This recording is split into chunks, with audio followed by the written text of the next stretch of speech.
한 2주간 이래저래 주의를 제대로 못 지키다 보니까 칭찬 교인들에 대한 사랑과 관심이 소홀했는데 아이스커피 쏘아드리겠습니다. 네, 칭찬하고 축복합니다. 우리 좌우람 인사 한번 하겠습니다. 사랑합니다. 축복합니다.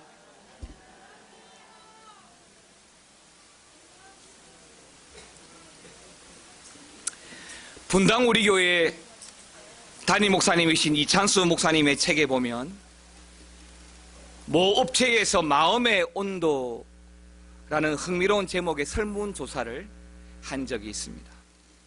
세대별로 200명씩 전체 5세대 모두 1000명에게 설문조사를 했습니다. 그랬더니 우리나라 사람들의 평균 이 마음의 온도가 몇 도가 되느냐? 마이너스 영하 14도였습니다. 이번 제가 서울에 올라와서 가장 극심한 추위를 경험을 했는데 그때 추위가 이쯤 되는 것 같습니다. 그런데 이 평균 온도가 마이너스 14도인데 그 중에서 지금 대한민국의 경제가 굉장히 어렵잖아요. 이 경제 위기로 가장 힘든 시기를 보내고 있는 사람들이 누군가? 취업을 앞두고 있는 대학교 졸업생들의 그 마음의 온도는 유달리 낮았습니다. 몇 도가 되느냐면 마이너스 24.2도가 되었습니다. 대학에만 들어가면 모든 것이 다 끝나고 낭만에 젖어 있던 저희의 대학 시절과는 달리 요즘 대학을 입학하고 졸업하는 쉽게 말하면 취준생들의 마음의 온도는 그만큼 그들의 마음 고생이 많다, 심하다라고 하는 것을 잘 보여줍니다. 그런데 그 설문에서 더 큰 문제가 있는데 그렇다면 앞으로는 어떻게 될 것인가 라고 하는 질문에는 무려 79.1%가 앞으로도 마음의 온도가 더 낮아질 것이다 라고 응답했다는 것입니다. 앞으로가 더 나아지고 더 잘 될 것이라고 하는 것은 희망입니다. 그런데 앞으로도 더 나아지지 않을 것이다 라고 하는 것은 희망이 없다는 것이지요. 희망을 가지고 한겨울을 살아도 이겨내기가 쉽지 않은데 앞으로 계속해서 추워질 것이라는 생각은 그만큼 오늘의 시대가 낙심과 실망과 절망이 많은 시대라는 사실을 보여주는 것 같습니다. 오늘 읽었던 이 사무엘상 1장의 본문은 오늘날 우리가 살아가는 것처럼 춥고 어둡고 죄악에 간영한 사사시대를 배경으로 하고 있습니다. 오늘 본문에 먼저 등장하는 한나는 사실은 그 한나 자체만을 놓고 보면 아무런 문제가 없는 사람이었지만 근본적으로 아이가 있지 않아서 아이가 생기지 않아서 많은 고통을 겪었던 사람입니다.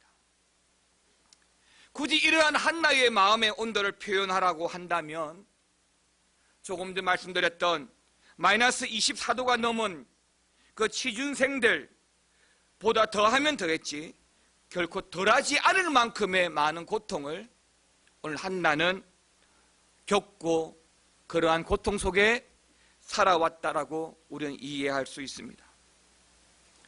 사무엘상 1장 2절의 말씀을 보면 한나를 어떻게 이야기하느냐면 사무엘상 1장 2절에 한나에게는 자식이 없었더라 라고 말하지 않습니다. 굳이 한나와 함께 엘가나의 또 다른 아내가 되어진 분인나에게는 자식이 있고 한나에게는 자식이 없었더라고 표현을 하고 있습니다. 1장 2절 말씀 함께 읽어보겠습니다. 그에게는 두 아내가 있었으니 한 사람의 이름은 한나요 한 사람의 이름은 분인나라. 분인나에게는 자식이 있고 한나에게는 자식이 없었더라. 더 나아가서 1장 6절에서 7절 말씀을 보게 되면 분인나가 그를 심히 격분하게 하여 괴롭게 하더라라고 하는 말씀이 기록되어져 있습니다. 이 때문에 한나는 울고 이 때문에 한나는 먹지도 못했다고 성경은 기록하고 있습니다. 이것만 보더라도 한나가 얼마나 심각한 위기와 갈등 상황에 놓여 있는지를 우리는 알게 됩니다. 그럼에도 한나는 어떻게 해서든지 이 문제에서 벗어나고자 하는 간절한 마음이 있어요. 나에게 주어진 위기와 아픔과 고통을 그래 할 수 없지라고 자책하고 포기한 채 주저앉아 있는 것이 아니라 어떻게 해서든지 이러한 갈등 상황을 이겨내고자 하는 그런 간절한 마음이 한나에게는 있었다는 것입니다.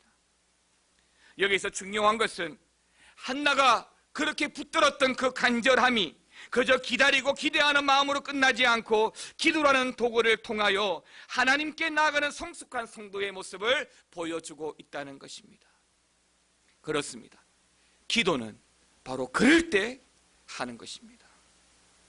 사랑하는 성도 여러분, 예고된 것이든 예고되지 않은 갑작스러운 일이든 우리는 기도라는 도구를 사용할 줄 알아야 됩니다.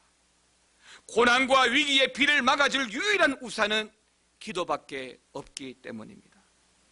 기도를 통해 우리의 간절함을 하나님께 아뢰고 나아가면 하나님은 반드시 응답하시고 복 주고 복 주실 줄 믿습니다. 반드시 하나님과 소통하게 될 줄 믿습니다. 이제 오늘 말씀을 통해서 우리가 진정한 하나님과의 그 소통을 위해서 우리는 어떤 영적 자세를 가지고 살아가야 되는지 오늘 말씀과 더불어 함께 은혜를 나누며 말씀을 살펴보도록 하겠습니다. 첫 번째는 여러분, 하나님을 향한 간절함을 잃어버리지 말아야 합니다. 오늘 본문 10절 11절 말씀을 다시 한 번 더 읽어보겠습니다. 한나가 마음이 괴로워서 여호와께 기도하고 통곡하며 소원하여 이르되 만군의 여호와여, 만일 주의 여종의 고통을 돌보시고 나를 기억하사 주의 여종을 잊지 아니하시고 주의 여종에게 아들을 주시면 내가 그의 평생에 그를 여호와께 드리고 삭도를 그의 머리에 대지 아니하겠나이다. 아멘.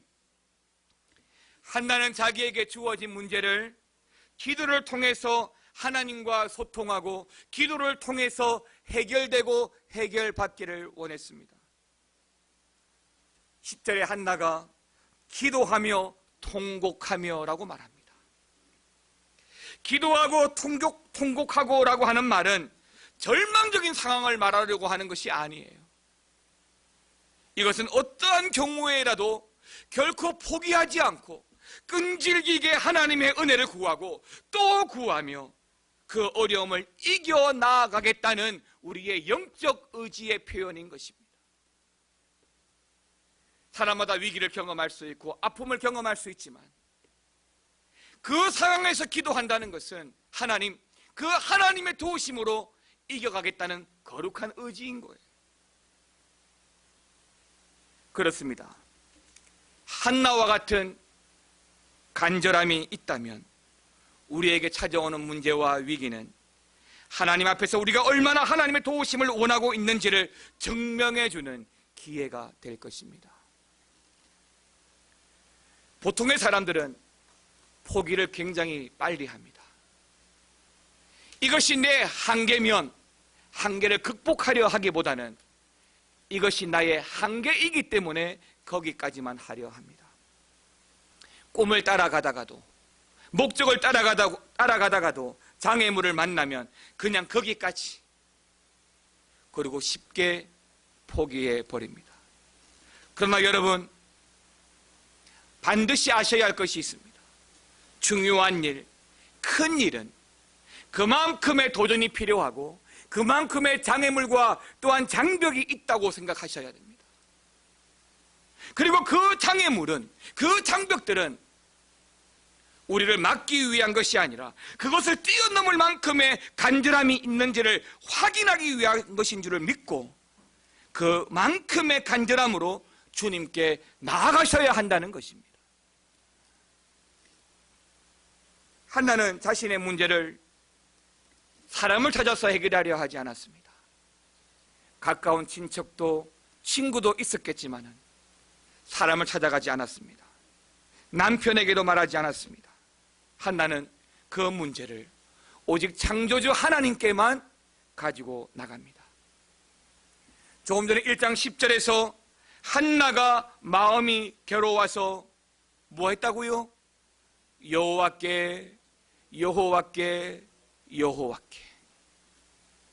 한나가 마음이 괴롭고 아픕니다.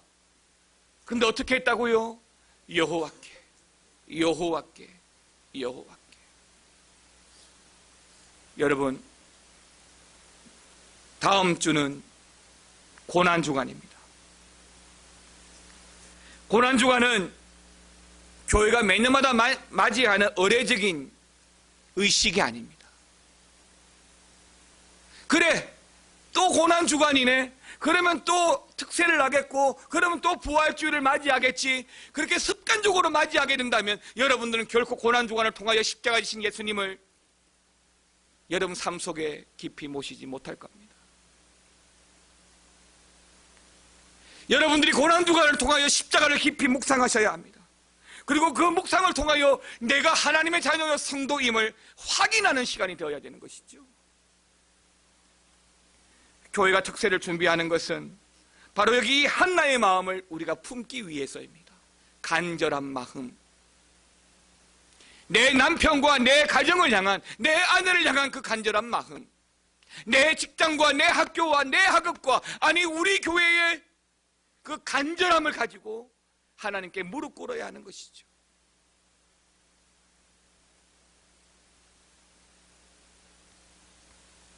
하나님께 나가야 합니다.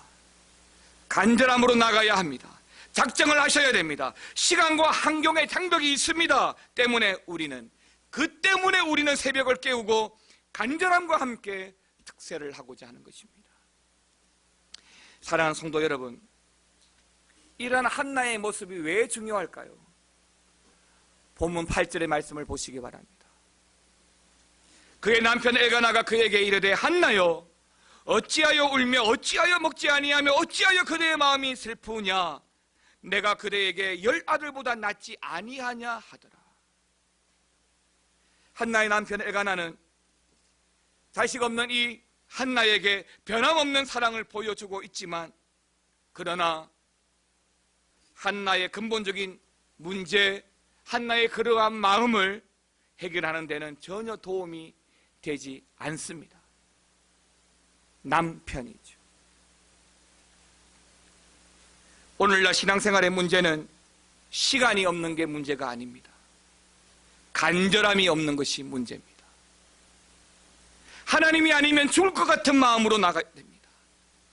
하나님이 도와주시지 않으면 내 인생이 끝이고, 하나님이 아니면 내 인생의 문제를 해결할 수 없다는 믿음으로 나아가서 간절하게 기도하고 하나님과 소통하는 은혜가 있으시기를 주님의 이름으로 축원합니다. 두 번째는 하나님과 우리의 마음을 나누셔야 돼요. 쉐어하셔야 돼요. 1장 15절 같이 한번 읽어보겠습니다. 한나가 대답하여 이르되 내 주여 그렇지 아니하나이다. 나는 마음이 슬픈 여자라.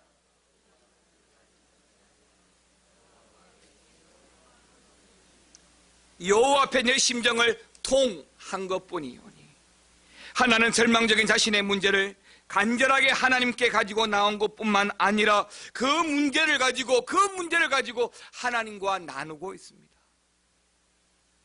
여기서 중요한 것은 나는 마음이 슬픈 여자라 포도주와 독주를 마신 것이 아니요 여호와 앞에 내 심정을 뭐하는 것이라고요? 통하는 것이라, 나누는 것이라고. 제사장 엘리는 너무나 고통이 커서 말조차 나오지 않는 상황에서 간절하게 기도하는 한나에게, 아니 아침부터 술을 마시고 성전에서 기도하느냐고 호통을 칩니다. 여러분, 제사장이라 할지라도, 심지어 목사라 할지라도 한나의 마음을 알지 못합니다. 저도 아내가 살아있을 때에는 이런저런 이야기, 많은 이야기를 나누었습니다. 어떤 때는 내가 누구랑 이야기를 하는가 싶을 정도로 소통이 안 되고 불통이 될 때도 있습니다. 그러면 아내의 마음이 어떤지 살펴보기보다는 그냥 내 마음이 속상하니까 화를 내거나 삐치게 됩니다. 서로가 악한 마음이 있어서 그런 것은 아니지만 서로의 마음을 몰라주기 때문에 그런 일이 생기는 것이죠. 사랑하는 성도 여러분, 우리는 지금 굉장한 불통의 시대를 살아가고 있습니다. 부부간에, 부모와 자녀간에, 아니 우리 하나님과 우리 간에. 그러나 한나는 기도하면서 여호와 앞에 내 심정을 통하는 것이라고, 하나님과 그의 마음을 나누는 것이라고 말하고 있습니다. 여호와 앞에 내 심정을 통하는 것, 원어로 보면 하나님 앞에 상하고 아픈 내 마음을 다 쏟아놓는다라고 하는 뜻이에요. 내 마음을 하나님께 다 드린다는 거예요. 한나는 유일하게 자신의 마음을 유일하게 알아주고 만져주시는 분이 유일한 하나님이신 줄을 알았기 때문에 남편도 제사장도 그 누구도 아니라 오직 하나님께 그의 마음 모두를 쏟아놓고 있는 것입니다. 사랑하는 성도 여러분, 하나님 앞에 우리의 마음을 드려야 합니다. 하나님은 그저 여러분의 마음 받기를 원합니다. 물질이 아니에요. 여러분의 겉모습이 아니에요. 여러분의 중심인 줄 믿으시기 바랍니다. 쏟아부어야 합니다. 그러면 창조주 하나님께서 우리의 마음을 만져주시고 통하실 줄 믿습니다. 마지막 세 번째로 하나님의 마음을 헤아려 들어야 합니다. 한나가 살고 있는 이 시대는 말로 할 수 없을 만큼 도덕적으로 영적으로 타락하고 악한 시대였습니다. 얼마나 타락했던지 사사기 19장에 보게 되면 성전에서 예배를 수정도는 레위인이 첩을 두고 있습니다. 그런데 이 첩을 두고 이 첩이 성폭행을 당하고 이런 문제로 인해서 이스라엘 12지파가 큰 전쟁을 치르게 됩니다. 여러분, 타락이 오래되고 죄가 묻어지면 레위인이, 성전에서 수정도는 레위인이 첩을 두어도 별로 이상하게 보이지 않습니다. 사사기에서 이 문제를 전혀 죄로 언급하지 않습니다. 그러한 시대에 사무엘 1장에서 사무엘의 아버지와 한나의 남편인 엘가나가 등장합니다. 사무엘상 1장 1절은 이렇게 말하죠. 엘가나를 소개할 때 에브라임 산지 라마다임 소빔에 에브라임 사람 엘가나라는 사람이 있었으니 그는 누구의 아들이요? 여로함의 아들이요, 엘루이의 손자요, 도후의 증손이요, 숲의 현손이더라. 여러분, 왜 1장 1절에 사무엘을 이야기하면서 엘가나의 가문 족보를 쭉 이렇게 열거를 하는 것일까요?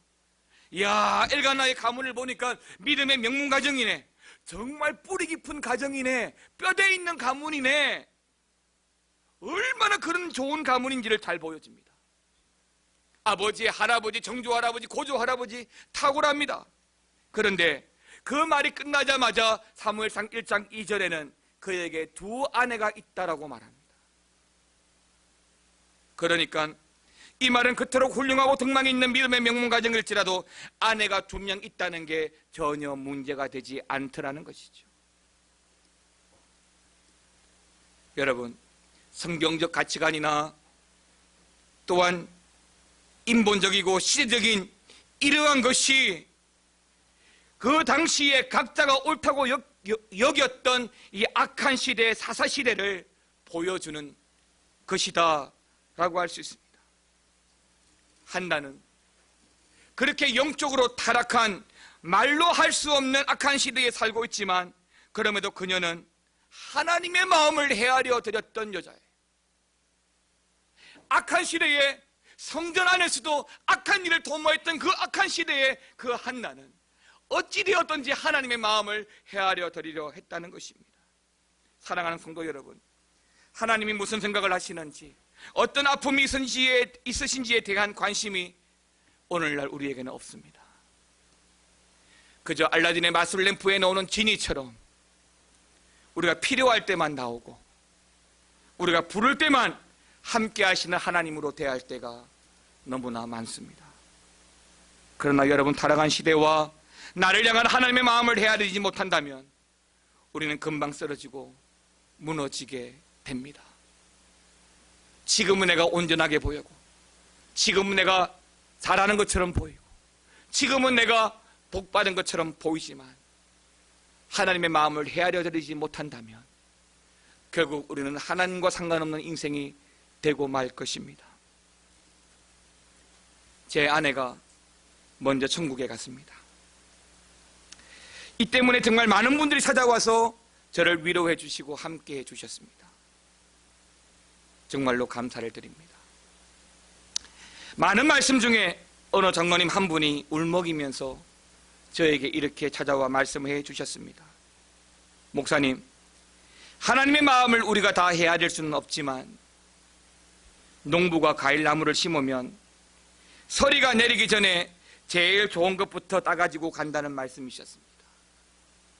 그 말씀이 얼마나 저에게 큰 위로가 되었는지 모릅니다. 비록 아내가 먼저 천국에 갔지만 저는 이 시간에 먼저 그러한 하나님의 마음을 헤아리려 합니다. 사랑하는 성도 여러분, 하나님의 마음을 헤아린다는 것은 이제 우리의 삶의 중심이 하나님이란 사실을 인정하는 것입니다. 하나님의 마음을 헤아리려 한다면 여러분, 하나님 여러분 마음 깊이 모셔야 합니다. 하나님과 소통하시기를 바랍니다. 그러려면 하나님을 향해 저와 여러분의 간절함을 놓치지 말아야 합니다. 사람들이 아니라 하나님과 마음을 나누고 하나님의 마음을 헤아려 드려야 합니다. 그러면 하나님께서 함께 하실 줄 믿습니다. 응답하실 줄 믿습니다. 도와주실 줄 믿습니다. 우리를 향한 십자가는 하나님의 그 사랑의 증거요 고백입니다. 그러므로 이번 한 주간은 특별히 주님을 깊이 묵상하며 하나님과 소통하는 특별한 은혜가 있으시기를 우리 존귀한 주님의 이름으로 축원합니다. 함께 찬양하시겠습니다. 십자가 그 사랑 멀리 떠나서